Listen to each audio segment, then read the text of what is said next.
अगला हमला उस पर क्या होगा कि सिर्फ एक या दो पार्टी रहेंगी, बाकी छोटी पार्टी क्षेत्रीय पार्टियों को खत्म करने की लड़ाई भी होगी। क्योंकि ये क्षेत्रीय पार्टियां जो हैं ये एक लोगों की आवाज़ है। स्कूटर बनाती है बजाज, जब उनको कहा गया कि निजी क्षेत्र में आरक्षण को लागू करो तो उन्होंने कहा अगर मुझे दलित लोगों को लेना पड़ा तो अपनी कंपनी बंद कर दूंगा। उनकी फैक्ट्रियों में, उनकी कंपनियों में, उनके कॉरपोरेट सिस्टम में दलित लोग काम करेंगे। लड़ाई करवाने की कोशिश की गई है, उसमें हमारा क्या फ़र्ज बनता है? हम क्या करें ऐसा कि हमारा समाज एक रहे, क्योंकि एक रहेंगे तो जीतेंगे, बट जाएंगे तो हारेंगे और हम वापस 2500 साल पहले वाली स्थिति में आ जाएंगे। आप जितना भी वर्गीकरण सोच ले, कर ले, बांट ले लेयर, लेकिन उनकी निगाह में हम एक ही हैं, एक समुदाय। उनके घर में बाइक क्यों है, उनके बच्चे स्कूल क्यों जा रहे हैं, वो इतने सुंदर कैसे लगते हैं, वो इतने ऐसे कैसे लग रहे हैं कि वो हमारी बराबरी कर रहे हैं। हमें ये भी समझना है कि हमें एक को हाथ दे करके उठाना है, हमें उसको सहारा देना है, हमें उसको अपशब्द नहीं कहने। कोई नई बात नहीं है जो आज एकदम से अचानक उठी है, ये बहुत समय से समाज में चल रही थी कि किस तरीके से जो है आपस में कुछ लोगों को ज़्यादा नौकरी मिलती है, कुछ लोग ज़्यादा आ जाते हैं, कुछ लोग कम आते हैं, और एक समाज नहीं आ पाता, एक नहीं आ पाता, एक आ जाता है। ये बहुत पुरानी, मुझे लगता है कि शायद इस बुगाहट को 20-25 साल हो चुके हैं। और कुछ समय हम लोग बैठ के बात भी कर रहे थे कि इसका, तब ये हमारी इंटरनल बात थी कि इसको हम कैसे सॉल्व करें। तो एक तरीका ये था कि जिन को रिजर्वेशन जो मिल जाता है, क्या वो एक पीढ़ी मिलने के बाद छोड़ दें। लेकिन सवाल वहाँ पे ही आता है जो राजेंद्र पाल जी भी कह रहे थे और मैं भी कहती हूँ कि मान किसी भी पोस्ट के लिए क्वालिफिकेशन होती है। अगर आप समर्थ हो गए, आपने एक बार पढ़ाई कर ली और उसकी क्वालिफिकेशन इतनी हाई है, तो वो अगर आपके बच्चे नहीं जाएंगे तो दूसरे बच्चों को भी कुछ नहीं मिलने वाला, क्योंकि वो जो टारगेट है उनका, अगर किसी को आईएएस बनना है तो मिनिमम क्वालिफिकेशन उसकी ग्रेजुएशन है। मैं ठीक कह रही हूँ ना? तो कम से कम किसी को ग्रेजुएशन तो होना पड़ेगा। और हमारी गलती ये रही, हम एज ए एक्टिविस्ट में अपनी गलती मानती हूँ, और मुझे लगता है कि हमें जो काम, देखिए हम सरकार के पर कभी निर्भर नहीं रहे। हमारे समाज जो है वो इतना, चाहे उसको कुछ मिला या नहीं मिला, लेकिन वो अपने आप से खड़ा होता रहा है और हमें कभी किसी ने सहारा दिया भी नहीं। और जो लड़ाई थी वो हमारे पेरेंट्स ने, हमारे माता पिता ने, हमारे बड़े बुजुर्गों ने भूखे प्यासे रह के हमको अपने पैरों पे खड़ा किया। चाहे पहली पीढ़ी हमारी अनपढ़ थी, लेकिन मैं फर्स्ट जनरेशन हूँ अपनी, जो पढ़ लिख करके मैं आगे आई हूँ। ये फर्स्ट जनरेशन है। तो फर्स्ट जनरेशन जब बोलने लगी है तो असली प्रॉब्लम वही है, और ये प्रॉब्लम हमारे भाइयों को नहीं है। मैं ये कहती हूँ ये हमारे समाज की प्रॉब्लम नहीं है, ये पैदा की गई प्रॉब्लम है। और मुझे लगता है कि इस चीज़ से हमें जो है अंदर अपने झांकने का भी मौका, हमें अंदर भी झांकना चाहिए कि हम कहाँ पर फेल हुए हैं, हम क्यों नहीं इस तरीके से सब लोग को जोड़ पाए या सब लोग को इकट्ठा कर पाए। मुझे लगता है कि इसका अगर हम विश्लेषण करें तो हम ये बातें, चूँकि मैं बता रही हूँ हमारी फर्स्ट जनरेशन है, और मुझे लगता है किसी किसी के हो सकता है सेकंड जनरेशन हो, इससे ज़्यादा नहीं है। मतलब मेरी थर्ड जनरेशन वाले तो अभी है ही नहीं। तो अगर फर्स्ट जनरेशन ने जो पाया, सेकंड जनरेशन को जो मिला, लेकिन कहाँ है लोग, समाज में जाने के लिए लोग कहाँ हैं। हमें तो अपनी नौकरी बचाना ही भारी पड़ जाता है। पूरी ज़िंदगी नौकरी, जो रिजर्वेशन से नौकरी मिली उसको बचाने में ताकत खत्म हो जाती है।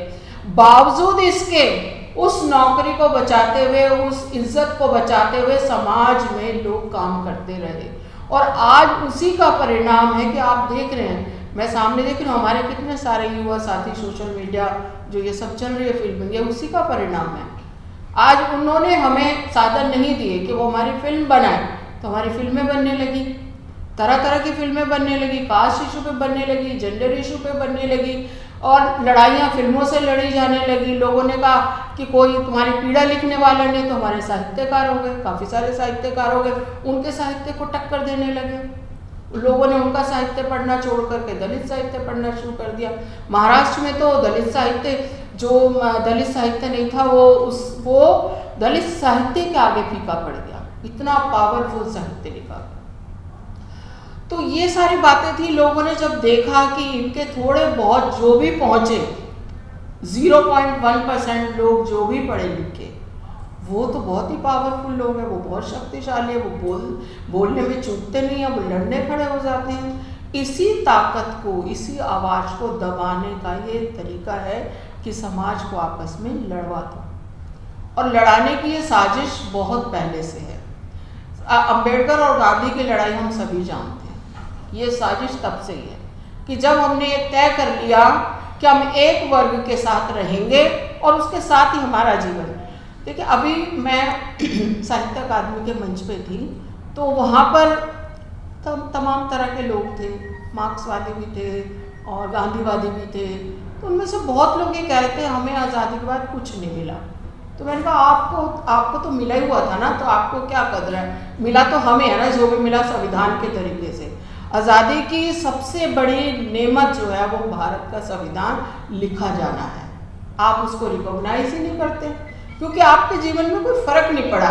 आप गुलाम थे तब भी प्रभुत्वशाली थे, आप आज़ाद हो गए तब भी और ज़्यादा प्रभुत्वशाली हो गए। तो आपको कभी लगा ही नहीं कि आपको कुछ मिला। लेकिन मिला हमारे जैसे लोगों को संविधान के माध्यम से जो थोड़ा बहुत भी मिला। मैंने कहा 80 भारत को आज़ाद हुए आज 78 साल हो गए। अगर बाबा साहब संविधान नहीं लिखते, हमें राइट नहीं देते, तो मैं साहित्य अकादमी में घुस भी नहीं पाती। ये ताकत है संविधान की। ये जो एक पूरा मूवमेंट चला, दलित आंदोलन चला, ये उसकी ताकत है। ये उसी ताकत को तोड़ने की कोशिश है। अभी मुझे लगता है कि जिस तरीके से हमारी पॉलिटिकल पार्टी बनने लगे, छोटे छोटे पार्टियां बनने लगी हैं, लोग अपना जो है अपने राइट के लिए अपने छोटे समूह बनाते हैं, छोटी पार्टी। अगला हमला उस पर होगा। अगला हमला उस पर क्या होगा कि सिर्फ एक या दो पार्टी रहेंगी, बाकी छोटी पार्टी, क्षेत्रीय पार्टियों को खत्म करने की लड़ाई भी होगी। क्योंकि ये क्षेत्रीय पार्टियां जो हैं, ये एक लोगों की आवाज़ है, बार्गेनिंग पावर है। वो अपने अधिकारों के लिए बार्गेन करते हैं। हमारे क्षेत्र में लाओ, ये चीज़ें लाओ, ट्रेन लाओ, ले लाओ, उद्योग धंधे लाओ, तब हम आपके साथ जुड़ेंगे। तो अगला जो हमला है वो इन पॉलिटिकल पार्टियों पे भी होगा, जो क्षेत्रीय पार्टियां हैं। तो साथियों, जो हमारी लड़ाई थी, हमारी लड़ाई थोड़ी आगे बढ़ी थी। रिजर्वेशन से सरकारी नौकरियों पे आगे बढ़ करके निजी क्षेत्र में आई। मुझे याद है एक बड़ी कंपनी है जो कि स्कूटर बनाती है, बजाज। जब उनको कहा गया कि निजी क्षेत्र में आरक्षण को लागू करो, तो उन्होंने कहा अगर मुझे दलित लोगों को लेना पड़ा तो अपनी कंपनी बंद कर दूंगा। इस तरह के स्टेटमेंट थे। मतलब आप सोचिए कि कितना ज़्यादा माहौल ऐसा है जो कि एंटी दलित है, जो कि कल्पना ही नहीं कर सकते कि उनकी फैक्ट्रियों में, उनकी कंपनियों में, उनके कॉरपोरेट सिस्टम में दलित लोग काम करेंगे। ये सरकारी नौकरियों में थोड़ी बहुत जो भागीदारी हुई, जो कि बहुत कम हुई, जो कि बता रहे थे राजेंद्र पाल जी, अगर 50,000 लोग की ज़रूरत थी तो 5,000 लोग भरे गए, बाकी 45,000 पोस्ट खाली रही। उन 5,000 की आवाज़ से ही प्रॉब्लम है। और ये आवाज़ ना एक सामूहिक आवाज़ बने, तो इसके लिए उनका ये प्रयास है कि रिजर्वेशन ख़त्म करने की तैयारी रही है। ये पहला स्टेप है उनका। जब वो देखेंगे, वो अब खड़ा होकर के 2 बिल्लियों की लड़ाई में, आपको पता है कि बंदर सारी रोटी खा जाता है। 2 बिल्लियों की लड़ाई में वो कहेंगे जी खत्म, अब आप लोग आपस में फैसला नहीं कर पा रहे, हम फैसला करेंगे। तो मुझे लगता है कि जो हमें क्या करना चाहिए, अब हमारा फर्ज क्या होना चाहिए। हम जानते हैं कि हमारे सामने चुनौती क्या है, और अब हमारे सामने बहुत भयंकर अभी तक चुनौती ये थी कि एक तरह के लोग थे जिनसे हम लड़ते थे, उनको हम करते थे। लेकिन अब हमारे आपस में जो लड़ाई करवाने की कोशिश की गई है, उसमें हमारा क्या फ़र्ज बनता है, हम क्या करें ऐसा कि हमारा समाज एक रहे। क्योंकि एक रहेंगे तो जीतेंगे, बट जाएंगे तो हारेंगे और हम वापस 2500 साल पहले वाली स्थिति में आ जाएंगे। ये स्थिति वही है, वही लाने की कोशिश की जा रही है कि जब आपको दूर से कह दिया जाए कि हटो हटो ये लोग आ रहे हैं, हटो हटो ये नहीं है। तो इसलिए मुझे लगता है कि as a activist, as a writer, as a जो भी आप समझे, मैं चाहे स्टूडेंट माने, प्रोफेसर माने, जो भी माने ना, हमें जो है वो फिर से संविधान के दायरे में रह के लड़ाई लड़नी होगी। कल हमारे साथी कह रहे थे कि दोनों तरफ से बड़ी गंदी बिटर बातचीत चल रही है, दोनों तरफ से। ऐसा नहीं कि भाई वो ये कह रहे हैं कि देखिए कोई भी जब गाली देता है तो वो दोनों को एक साथ ही देता है। मुझे नहीं लगता कि कोई अकेला जाति देता है, अकेला गाली कभी नहीं देता, चूड़ा चमारी बोलेगा वो और कुछ बोलेगा ही नहीं, है ना। तो जब वो उनकी टारगेट पे ही दोनों हैं, वो फर्क नहीं करते, वो उनके सामने कोई भी आ जाए वो उसी तरीके से करता है। आप देखिए कितने जगह भी कुछ साल पहले जब दलित महिलाओं को जो है वो सवर्ण महिलाओं ने नंगा करके पीटा था, ये थोड़े समय पहले की घटना है, उनके लिए एक ही है। आप जितना भी वर्गीकरण सोच ले, कर ले, बांट ले लेयर, लेकिन उनकी निगाह में हम एक ही हैं, एक समुदाय है और वो बराबर गाली देते हैं। और अभी मिर्चपुर की घटना का कारण क्या था? मिर्चपुर में जो हरियाणा में घटना थी जिसमें उन्होंने दलितों के घर जला दिए, सिर्फ रीज़न ये था कि वो लोग साफ सुथरे क्यों लग रहे हैं, उनके घर में बाइक क्यों है, उनके बच्चे स्कूल क्यों जा रहे हैं, वो इतने सुंदर कैसे लगते हैं, वो इतने ऐसे कैसे लग रहे हैं कि वो हमारी बराबरी कर रहे हैं।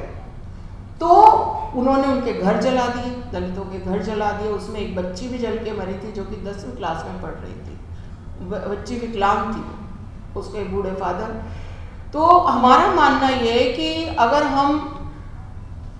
हम थोड़ा पढ़ लिख गए, थोड़ी सुविधाएं आ गई तो हम समझे, हमें ये भी समझना है कि हमें एक को हाथ दे करके उठाना है, हमें उसको सहारा देना है, हमें उसको अपशब्द नहीं कहने। अपशब्द कहेंगे वो भी अपशब्द में बोलेगा। तो इसलिए जो सोशल मीडिया आया, इसने भी एक बड़ा पॉजिटिव काम करने की जगह इस वाले में वर्गीकरण में बहुत गलत रोल अदा कर रहा है। और इसमें ऐसे लोग लग गए हैं जिनको समाज से कोई मतलब नहीं है, जो एक्टिविस्ट नहीं है, जिन्होंने समाज में कभी काम ही नहीं किया। जो समाज में काम करेगा उससे दोनों भाइयों को लड़ते देख के, वो दोनों समाज को देख के दुख होगा। और जिनको मजा आ रहा है ना, वो समाज के लोग नहीं हैं, चाहे वो अपने ही लोग क्यों ना हो, जिन्हें मजा आ रहा है इस चीज में, जो आर्गुमेंट पे आर्गुमेंट कर रहे हैं, एक दूसरे को गाली गलौज कर रहे हैं। इस चीजों से हमें लड़ना है। नेशनल दस्तक की आपसे गुजारिश है कि अगर इसको बचाना चाहते हैं तो नेशनल दस्तक को सब्सक्राइब करने के लिए रेड कलर के सब्सक्राइब बटन को दबाएं, फिर बेल आइकन की घंटी दबाएं। नेशनल दस्तक को बचाने के लिए बहुत जरूरी है कि हर खबर को शेयर करें, लाइक करें, कमेंट जरूर करें।